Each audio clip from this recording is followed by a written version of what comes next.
A very good evening to everyone and a warm welcome to Swami Vivekananda institute. जैसा कि आपको पता है कि आज हम लोग रिसर्च जो एप्टीट्यूड आपकी यूनिट चली हुई है, यूनिट नंबर 2, उसके अंदर सैम्पलिंग मेथड हम लोग करेंगे। तो सैम्पलिंग मेथड जो होते हैं वो आपके कौन कौन से टाइप्स हैं सैम्पलिंग मेथड्स के, वो सब हम लोग करेंगे। उससे पहले हमें ये थोड़ा सा ये पता होना चाहिए कि सैम्पलिंग होती क्या है। रिसर्च मेथड जो फोर्थ आपका स्टेप था, उसके अंदर रिसर्च डिजाइन आप लोगों ने पढ़ा था। तो रिसर्च डिजाइन जो होता है उसके अंदर कौन कौन से सैम्पलिंग आप यूज करते हो, सैम्पलिंग जो मेथड्स होते हैं वो कौन कौन से आप लोग यूज करते हैं। तो चलिए सबसे पहले जो है हम लोग सैम्पलिंग मेथड को पढ़ने से पहले हम लोग देखेंगे कि सैम्पलिंग क्या होती है। ये आपके पास एक पॉपुलेशन है, पॉपुलेशन जो है उससे आप लोगों ने एक सैंपल कलेक्ट किया हुआ है, तो इसी को हम लोग सैंपल बोलते हैं। और इस मेथड को जब यूज करते हैं तो वो सैम्पलिंग मेथड आपका होता है। You can C sample is a small group of members. एक छोटा सा पोर्शन होता है किसी पर्टिकुलर असेंबली का, किसी पॉपुलेशन का, नंबर ऑफ गैदरिंग से, या जो भी डेटा आपके पास है वहाँ से आपने बहुत ही small number of portion pick up किया, उसके ऊपर आपने क्या किया, रिसर्च। तो सबसेट ऑफ पॉपुलेशन ये आपका होता है। एक तो आपको ये ध्यान रखना है कि ये आपका क्या होता है, सबसेट ऑफ पॉपुलेशन।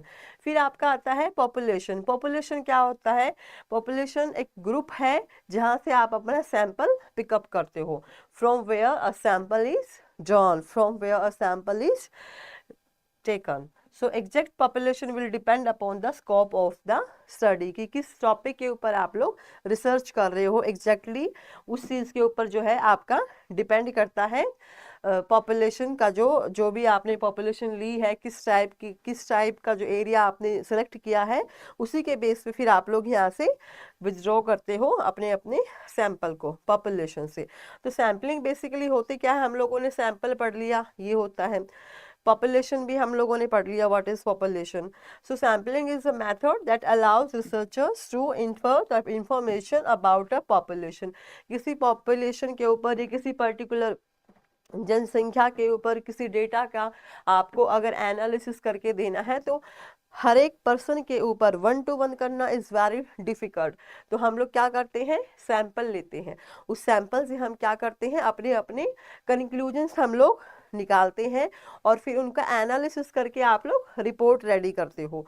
तो जो सैंपल है उसी से फिर आप क्या करते हो, पूरा का पूरा जो एरिया होता है या पूरी पॉपुलेशन है उसको आप लोग जज कर लेते हो। तो वो आपकी क्या होती है, सैम्पलिंग। कि आपने 4 जनों से, 5 जनों से, 6 जनों का सैंपल लेके और फिर पॉपुलेशन जो थी उस पूरी को आपने क्या किया, उसी के बेस पे जनरलाइज कर दिया आपने कि हमारी ये फाइंडिंग्स निकल कर आई हैं, और इन्हीं फाइंडिंग्स के बेस पे आप लोगों ने ये रिपोर्ट बनाई है। तो this is known as the sampling technique. And फिर इनको फर्दर डिवाइड किया गया है 2 टाइप्स के अंदर। You can see there are 2 types you are having. एक आपका है प्रोबेबिलिटी सैम्पलिंग और एक आपका है नॉन प्रोबेबिलिटी सैम्पलिंग। तो प्रोबेबिलिटी सैम्पलिंग के अंदर तो देखो आपके आते हैं कि संभावना, प्रोबेबिलिटी का मतलब होता है कि संभावना।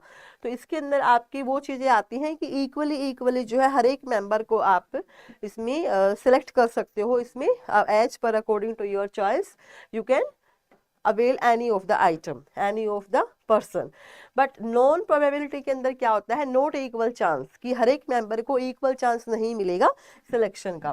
तो ये आपके आते हैं 2 टाइप्स ऑफ सैम्पलिंग जो हम आज पढ़ने जा रहे हैं। फिर फर्दर जो ये 2 टाइप्स ऑफ सैम्पलिंग है, इनके भी अलग अलग सब पार्ट्स होते हैं जिनके बारे में आप लोगों को पता होना चाहिए, क्योंकि एग्जाम में बहुत बार क्वेश्चन जब पूछते हैं तो क्वेश्चन यहीं से बनते हैं कि आपकी जो ये सैम्पलिंग है ये कौन सी है, प्रोबेबिलिटी सैम्पलिंग का एग्जाम्पल है या फिर नॉन प्रोबेबिलिटी सैम्पलिंग का आपका ये एग्जाम्पल है। तो आपको ये पता होना चाहिए व्हाट इज प्रोबेबिलिटी सैम्पलिंग। सबसे पहले हमने ये कर लिया है, प्रोबेबिलिटी सैम्पलिंग में क्या होता है, इक्वल चांस होते हैं हर एक मेंबर को सिलेक्ट करने के, और उसके अंदर भी फिर आपका आता है फर्स्ट सिंपल रैंडम सैम्पलिंग। देखो जैसे हम लोगों ने रिसर्च किया था, टाइप्स ऑफ रिसर्च में हमने फंडामेंटल रिसर्च किया था, सिंपल सी रिसर्च थी, उसके अंदर कुछ भी नहीं करना था, सिर्फ नए आइडियाज, नई थ्योरी, नई डेवलपमेंट कुछ हुई है तो वो हमने ऐड करी थी, तो वो रिसर्च थी आपकी। सिंपली आपका यहाँ पे भी क्या है, सैम्पलिंग का जो प्रोबेबिलिटी सैम्पलिंग की डेफिनेशन है ना, वही चीज इन्होंने इसके अंदर बताई है सिंपली कि रिसर्च क्या होती है। फंडामेंटल रिसर्च के अंदर आपने वही चीज पढ़ी थी, रिसर्च की डेफिनेशन ही थी एक तरीके से। लेकिन इसमें भी क्या है आपका, सैम्पलिंग में क्या था कि हम लोग सैंपल कलेक्ट करेंगे, सैंपल के बेस पे हम लोग पूरी पॉपुलेशन को जज करेंगे। तो यहाँ पे सबसे पहले जो है आपके सामने दिया गया है a probability sample in which, sample कौन सा होगा आपका, probability, okay, in which every member of a study population has an equal chance of selection। Example सबसे अच्छा लॉटरी मेथड। जैसे कि आप लोगों को पता है कि एक लॉटरी जब निकलती है तो उसके लिए स्कीम लगाई जाती है, कुछ टिकट्स आप लोग परचेज करते हो, फिर रैंडमली कोई भी एक दो विनर होते हैं उनको वो प्राइज मनी दी जाती है। तो क्या होता है इसमें, हर एक मेंबर को इक्वली चांस होता है कि हर एक मेंबर जो है जिसने टिकट परचेज करी है, ही इज एक्सपेक्टिंग कि कहीं ना कहीं मेरा भी सिलेक्शन हो सकता है। तो उसकी भी पूरी इक्वालिटी है, पूरे इक्वल चांस उसके होते हैं कि उसको भी जो टिकट उसने परचेज की है उसके बेस पे उसका कहीं ना कहीं उसमें सिलेक्शन हो सकता है, उसका नाम उस लिस्ट में आ सकता है। और इसके अलावा आपका एक अलग बहुत सारे एग्जांपल्स हैं, लाइक बैलेट स्कीम आती है वीजा के लिए, जब अप्लाई करते हैं बच्चे फॉरेन वीजा के लिए तो बैलेट स्कीम निकलती है एवरी 6 मंथ के अंदर।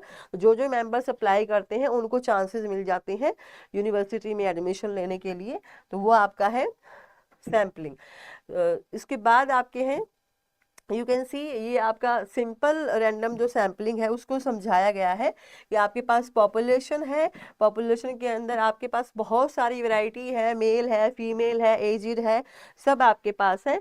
लेकिन इसमें से आपने सैंपल उठा लिया।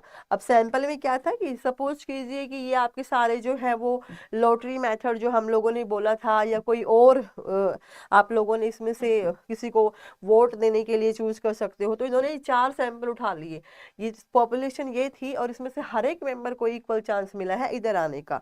तो वो चीज क्या है आपकी, इस सैंपल से, ये वाला जो आपके सैंपल दिखाई दे रहा है इस वाले से आपको पूरा का पूरा 4 जो है आपके सामने, ये यहाँ से आपके सेलेक्ट हुए हैं, ठीक है ना, ये सारे के सारे आपके यहाँ से सेलेक्ट हुए हैं। तो नेक्स्ट यू कैन सी कि सबको इक्वली चांस मिला है, सिंपल रैंडम थी वो। फिर आपकी आती है सिस्टमैटिक सैम्पलिंग।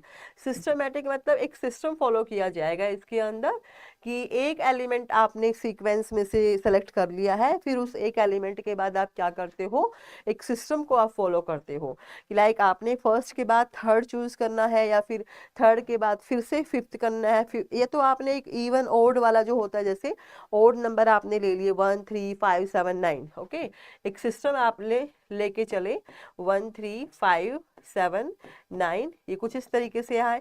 या फिर आपने ओड उठा लिए है, और ये भी जरूरी नहीं है कि सिर्फ ओड इवन ही रहे, इसके अलावा भी आपके पास हो सकते हैं, जैसे कि आपने 1 के बाद सीधा 5 पे गए, 5 के बाद फिर अगेन आपने इसके अंदर 4 ऐड किया तो 9 पे, फिर 9 के बाद फिर आपने 13, तो 4 4 आपने ऐड किया है, ठीक है ना, 4 4 आपने इनके अंदर ऐड कर दिया, 1 + 4 आपका 5, फिर अगेन 1 + 5 + 4 आपका 9, एंड 9 + 4 13।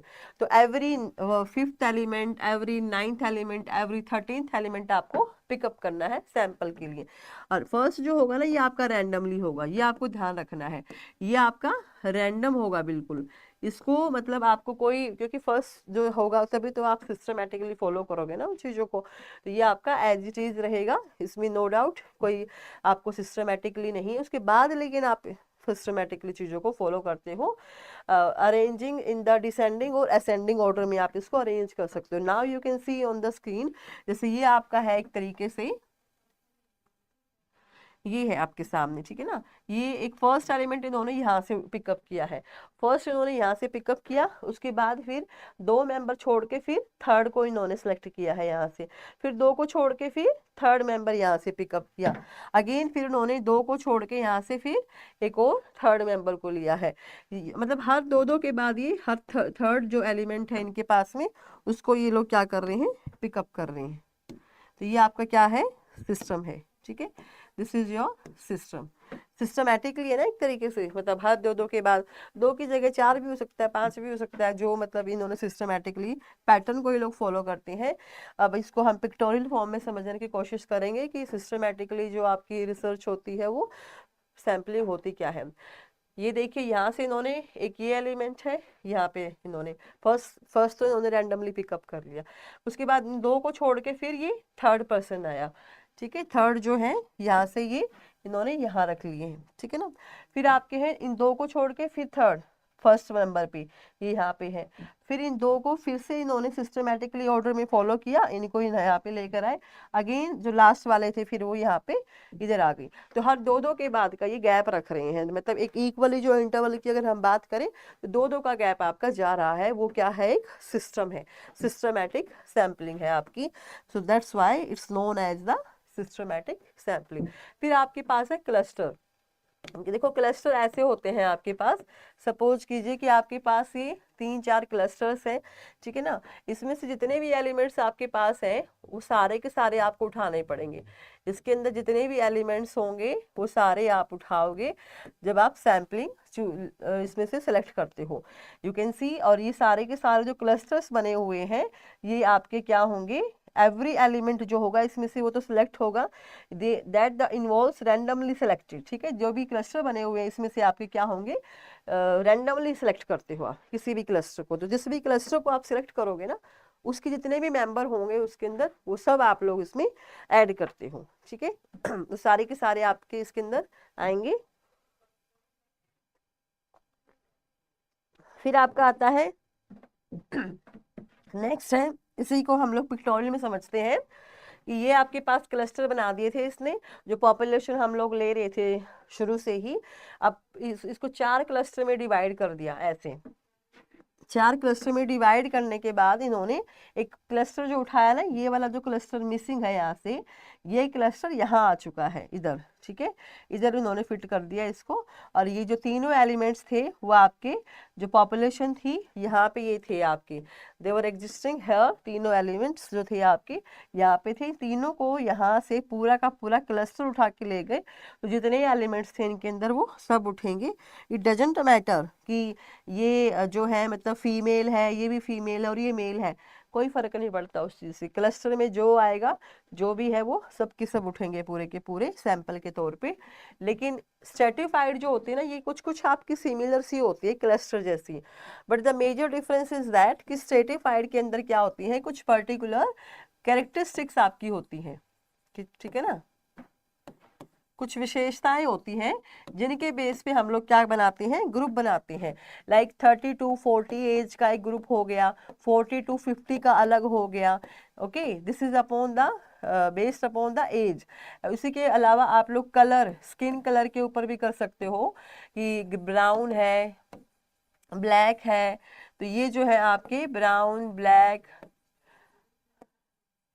इस तरीके से वाइटिश, ये सब आपके क्या है, कलर, स्किन कलर। इसके बेस पे भी हम लोग क्या कर सकते हैं, इनमें डिफ्रेंशिएट कर सकते हैं, इनको हम लोग अलग अलग एक ग्रुप बना सकते हैं। स्ट्रेटिफाइड का मतलब होता है स्ट्रेटा, इसका मतलब हम लोग करते हैं ग्रुप, ग्रुप में डिवाइड करते हो आप इनको। और वो ग्रुप कैसे बनते हैं, ऐसे बनते हैं आपके ग्रुप कि एज वाइज बन जाएंगे, या फिर स्किन का जो कलर है उसके बहुत सारे एग्जांपल है। आई कलर भी हो सकता है आपका, आईज कलर के अंदर जैसे ब्लैक है, ब्लैक कलर है, ब्राउन है, ग्रीन कलर है, तो ये सब क्या है, आईज के कलर है।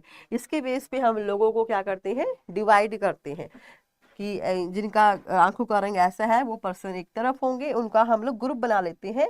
इस तरीके से इनके अलग ग्रुप बन गया, इनका अलग है और इनका अलग ग्रुप है, ठीक है। तो ये सब आपके क्या है, स्ट्रेटिफाइड सैम्पलिंग पूरा का पूरा। लेकिन इसमें ध्यान रखना है कि जब आप इसको उठाते हो ना, क्लस्टर के अंदर तो पूरा क्लस्टर आप लोगों ने उठाया था, लेकिन यहाँ पे क्या होता है कि इसमें आप पूरा जो ग्रुप है, एक पर्सन आप यहाँ से पिकअप करते हो और एक यहाँ से और एक यहाँ से, जितने ग्रुप बनाओगे सब में से आपको सैंपल लेना पड़ेगा। तो चलिए समझते हैं इसको पिक्टोरियल फॉर्म में कैसे। ये देखिए, ये क्लस्टर भी ऐसे बने हुए थे कुछ कुछ, अभी हमने इसी से पहले किया है। तो क्लस्टर के अंदर वहां पे ऐसे ऐसे क्लस्टर बना दिए थे उसने, नो डाउट। लेकिन जब उन्होंने उठाया था ना, पूरा का पूरा क्लस्टर उठा था क्लस्टर के अंदर, ये सब मिसिंग थे, यहाँ से इधर आ चुके थे ये सब, क्योंकि वो पूरा सैंपल पूरा क्लस्टर का इन्होंने उठाया। बट यहाँ पे क्या है, यू कैन सी कि इधर एक पर्सन यहाँ से मिसिंग है, एक यहाँ से, और एक आपका यहाँ से। तो ये तीनों पर्सन है यहाँ पे आ चुके हैं आपके। एक फीमेल का ग्रुप था, एक एजेड का था, और एक मेल का था। इसी तरीके से फिर आप इसको समझ सकते हो आगे कि थोड़ा सा जो है एज फैक्टर जो है इसके अंदर, एज है या फिर फीमेल है, मेल है, एज अब वो इतना था, उनको आप उठा सकते थे। तो वो सब क्या है आपके ग्रुप आपने जो बना रखे थे, वही चीजें आपकी आएंगी। तो नेक्स्ट हम लोग करेंगे अब नॉन प्रोबेबिलिटी सैम्पलिंग। ये सब थे आपके प्रोबेबिलिटी सैम्पलिंग। उसको हम लोग याद भी रखेंगे, ट्रिक से हम लोग याद रखेंगे। थोड़ा सा उनको आप लोगों को ध्यान रखना है कि उनका पहला लेटर आप लोग ध्यान रखना कि देखो जैसे ये थी ना आपकी स्ट्रेटिफाइड का, आपको एस लर्न करना है। ट्रिक आपको काफ़ी इजी रहेगी फिर। इसी तरीके से जो है आप लोग क्लस्टर का सी आप लोग लर्न कर सकते हो, सी आपको लर्न करना है। ये एक एक लेटर आप लोग याद कर लेना, लास्ट में करेंगे ट्रिक हम लोग। यहाँ से नॉन प्रोबेबिलिटी जो सैम्पलिंग है उसमें आपका आता है, not all members of the population have an equal chance of participation in the study. कि हर एक मेंबर जो है आपका इक्वल चांस नहीं है सेलेक्ट करने का, लेकिन प्रोबेबिलिटी के अंदर था, यहाँ पे नहीं है हर एक का। कि जैसे सिक्का उछालते हो ना, हेड एंड टेल आता है, तो 50% चांस होता है कि हेड और टेल जो भी है आने का, लेकिन वो प्रोबेबिलिटी सैम्पलिंग थी। नॉन प्रोबेबिलिटी में कोई इक्वल चांस नहीं है आपका। इस तरीके से टाइप्स ऑफ नॉन प्रोबेबिलिटी के अंदर आपका फर्स्ट टाइप है कन्वीनियंस, अपनी सुविधा के अकॉर्डिंगली जो आप सैम्पलिंग चूज करते हो ना, उसको हम लोग बोलते हैं, इसको हम एक्सीडेंटल सैम्पलिंग भी बोल देते हैं, कि अपनी सुविधा के अकॉर्डिंगली आपने उसको चूज किया था, एक्सीडेंटल सैम्पलिंग। और सैम्पलिंग, और दूसरा क्या है कि इसमें आपका एक चीज और ध्यान रखनी है कि कन्वीनियंस जो होती है ना, वो हम अपनी सुविधा के अकॉर्डिंगली चूज करते हैं। तो ये ज़्यादा जनरलाइजेशन जो रिजल्ट निकालते हो आप उसको, ये अच्छे तरीके से जनरलाइज नहीं कर पाएगी उन चीज़ों को, क्योंकि हमने इसको सिर्फ अपने अकॉर्डिंगली सिलेक्ट किया है। कोई पर्टिकुलर आपके पास जो डेटा गिवन था या कोई कंडीशन थी, वो आपने नहीं इसमें अप्लाई करी। तो कन्वीनियंस जो सैम्पलिंग है, यू कैन सी, जो आपको इजी लगा वो आपने सैंपल उठा लिया और उसके ऊपर आप लोगों ने रिसर्च अपनी कंडक्ट करी है। स्नोबॉल सैंपलिंग आता है फिर आपका। स्नोबॉल का मतलब होता है एक तरीके से refer you to others, okay, कि select samples and ask them to refer to you to others। कि आप एक सैंपल लेते हो और फिर बोलते हो कि इसको आप दूसरों को रेफर कीजिए, फिर जो दूसरा होता है वो तीसरे को रेफर करता है, और इस तरीके से चेन बनते जाती है उनकी। तो participant via other participants. Now you can सी, आपके पास एक मेंबर था, इसने 2 जनों को रेफर किया, फिर 2 जनों ने क्या करा, 3 को रेफर करा, फिर इन 2 जनों ने मतलब अलग से 3 को रेफर कर दिया। तो ये आपका क्या है, स्नोबॉल सैंपलिंग। इसमें क्या होता है, लार्ज टू लार्जर, मतलब पहले तो बिल्कुल स्मॉल से शुरू करते हैं, लेकिन जैसे ही एक बार अगर इसमें चेन बढ़नी शुरू हो गई तो वो large and large and larger आपकी होती जाती है। जैसे कि आप देख सकते हो यहाँ पे, ये आपका इस तरीके से स्मॉल था, लेकिन इधर आपका ये लार्ज हो चुका है। तो ये आपका था। और उसके बाद फिर आपकी आती है कोटा सैम्पलिंग। एक इसके अंदर क्या होते हैं आपके, ये जो क्लस्टर सैम्पलिंग है, स्ट्रेटिफाइड है, और ये वाली है, सारी की सारी आपकी ना कुछ कुछ सिमिलर है, लेकिन डिफरेंस तीनों में क्या है कि क्लस्टर तो और जो आपकी स्ट्रेटिफाइड है वो तो पहली चीज़ आपकी प्रोबेबिलिटी सैम्पलिंग है। और दूसरा डिफरेंस क्या है कि क्लस्टर के अंदर आपको कुछ विशेषताएं नहीं थी, पूरा का पूरा क्लस्टर आपने उठाया। स्ट्रेटिफाइड के अंदर आपने क्या करा, एक कुछ पर्टिकुलर विशेषताओं के ऊपर आपने उनको उठाया था, कि एज ग्रुप था या फीमेल था, कलर कॉम्प्लेक्शंस था। और कोटा सैम्पलिंग के अंदर क्या होता है कि होमोजीनियस ग्रुप आप लेते हो, ये आपको ध्यान रखना। 40% फीमेल, 45% फीमेल या 55% मेल जो भी है, आपको जो भी आपने लिया है ना, पहले तो वो कुछ कैरेक्टरिस्टिक्स के ऊपर बोलो, उनको हम लोग डिफ्रेंशिएट करते हैं, फिर आप क्या करते हो उसमें होमोजीनियस आप डेटा कलेक्ट करते हो सैंपल के लिए। लाइक जैसे आपने यहाँ पे ले लिया मेल अबो 50 कि जो पर्सन यहाँ पे 50 से ऊपर थे सिर्फ उनको इन्होंने यहाँ पे सैंपल के तौर पे रखा हुआ है। ओके, यू कैन सी जो पर्सन यहाँ पे 50 प्लस या 40 प्लस जो भी इन्होंने एज क्राइटेरिया लिया है उनको कोटा सैम्पलिंग के अंदर इन्होंने रख लिया है। लास्ट आपकी है जजमेंटल सैम्पलिंग या फिर पर्पसिव सैम्पलिंग, जिसमें आप क्या करते हो, किसी पर्टिकुलर उद्देश्य से, आपके पास ना कोई पर्टिकुलर उद्देश्य होता है, उसके लिए आप इसको सिलेक्ट करते हो और जो सबसे आपको एक्यूरेट लगता है कि मेरे लिए एक अच्छा एक्सपेक्ट हो सकता है, एक अच्छा प्रोस्पेक्ट मेरे लिए हो सकता है, आप सिर्फ उसी को इसमें चूज करते हो कि आपका रिसर्चर है, ये पॉपुलेशन है और इस पॉपुलेशन से इसने क्या करा है, सैंपल कलेक्ट करा है। ये जो सैंपल है आपका ये रिसर्चर ने अपने आप से ही किया है, कोई कंडीशन नहीं थी इसके ऊपर कि क्लस्टर बनाओ, स्नोबॉल है या कुछ रेफर करना है, नथिंग लाइक दैट। सिर्फ रिसर्चर को लगा कि ये मेरे लिए अच्छे एक्सपेक्ट हो सकते हैं तो मैं इनको सेलेक्ट कर सकता हूँ, तो वहाँ से इन्होंने अपने जज करके इनको खुद से और उनको सेलेक्ट कर लिया। तो ये थी आज की आपकी सारी types of sampling. I hope कि ये जो क्लास है आपके लिए काफ़ी हेल्पफुल रहेगी। चलिए मिलते हैं फिर नेक्स्ट क्लास के अंदर। Thank you so much.